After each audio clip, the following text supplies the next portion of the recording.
the time, feeling I must ignore. I don't pretend that this is all he's doing.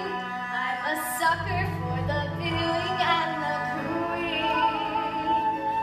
But when you hear that pitter-patter of tiny feet, it doesn't matter how long I've had to sit here minding my broom. Those little hands so soft and downy, their baby bodies all golden browny, their beaks constantly